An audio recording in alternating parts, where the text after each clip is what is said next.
জুয়ার নেশা ভয়াবহ। এ নেশায় বুঁদ হয়ে অনেকেই সাময়িক সফল হলেও পরবর্তীতে দুর্বিষহ জীবন পার করেছেন। মূলত মোটা অঙ্কের অর্থ সম্পদ লাভের আশায় অনেকেই জুয়ার সাথে জড়িয়ে যান। এবার সামনে এসেছে এমন এক প্রতারণা যা হার মানাবে হলিউড সিনেমাকেও। ঘটনাটি যুক্তরাষ্ট্রের টেক্সাস হোল্ড এম পোকারের আলো ঝলমলে টেবিল। মোটা অঙ্কের অর্থ জয়ের আশায় যেখানে বসেছিলেন সেলিব্রিটি, পেশাদার ক্রীড়াবিদ ও ধনী জুয়ারিরা, তবে তারা জানতেন না যে তা প্রায় অসম্ভব। এসব জুয়ারিরা ছিলেন তথাকথিত ফিশ, যাদের টার্গেট করেছিল মাফিয়া পরিচালিত এক জটিল জুয়ার প্রতারণা চক্র। আর এই প্রতারণায় ব্যবহার করা হয়েছিল এক্সরে কার্ড টেবিল, গোপন ক্যামেরা, চিপট্রেতে লুকানো বিশ্লেষক যন্ত্র এবং এমন সানগ্লাস ও কন্ট্যাক্ট লেন্স যা তাদের হাতে থাকা কার্ড দেখতে পারত। মার্কিন প্রসিকিউটরদের ভাষায় এটি ছিল হলিউড সিনেমার মতো এক প্রতারণা। টেবিলের নিচে চলছিল এমন এক খেলা যা কেউই টের পাননি। প্রতিটি গেমে টার্গেট করা হতো ধনী ও বিখ্যাত খেলোয়াড়দের, আর তাদের বলা হতো ফিশ।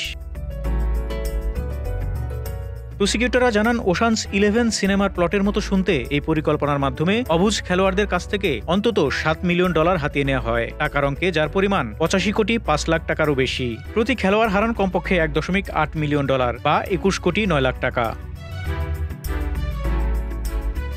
তবে বৃহস্পতিবার যুক্তরাষ্ট্র জুড়ে চালানো ফেডারেল অভিযানে ভেঙে দেওয়া হয়েছে সেই জুয়ার চক্র। গ্রেপ্তার হয়েছেন 30 জনেরও বেশি। গ্রেপ্তার হওয়াদের মধ্যে আছেন পোর্টল্যান্ড ট্রেইল ব্লেজার্সের প্রধান কোচ চ্যান্সি বিলাপস, এনবিএর মায়ামি হিটের খেলোয়াড় টেরি রোজিয়ার এবং সাবেক খেলোয়াড় ডেমন জোন্স, এমনকি ইতালীয় মাফিয়া পরিবারের সদস্যরাও। এই প্রতারণার গল্প যেন সিনেমার কাহিনী।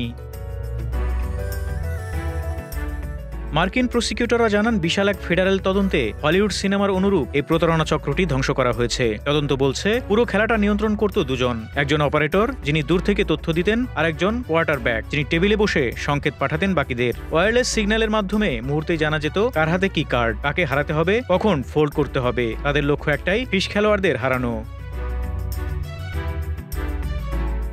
এফবিআই পরিচালক ক্যাশ প্যাটেল এটিকে বিস্ময়কর মাত্রার প্রতারণা উল্লেখ করে জানান, New York, Miami, Las Vegas সহ যুক্তরাষ্ট্রের বিভিন্ন শহরে ব্যক্তিরা এই প্রতারণার শিকার হয়েছেন।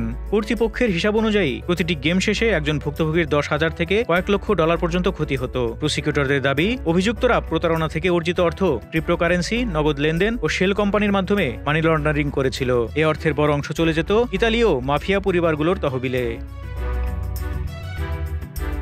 প্রসিকিউটরদের মতে আন্ডারগ্রাউন্ড এই পোকার স্কিমটি শুরু হয় 2019 সালে। এফবিআই এর নিউ ইয়র্ক অফিসের সহকারী পরিচালক ক্রিস্টোফার রায় বলেন, এই স্কিম যুক্তরাষ্ট্র জুড়ে বিপর্যয় সৃষ্টি করেছে। কেউ এর খ্যাতি, কেউ এর অর্থনৈতিক সামর্থ্য কাজে লাগিয়ে ইতালীয় অপরাধ চক্রকে অর্থ জুগিয়েছে। ফারুক শিমুল, ঢাকা এক্সপ্রেস।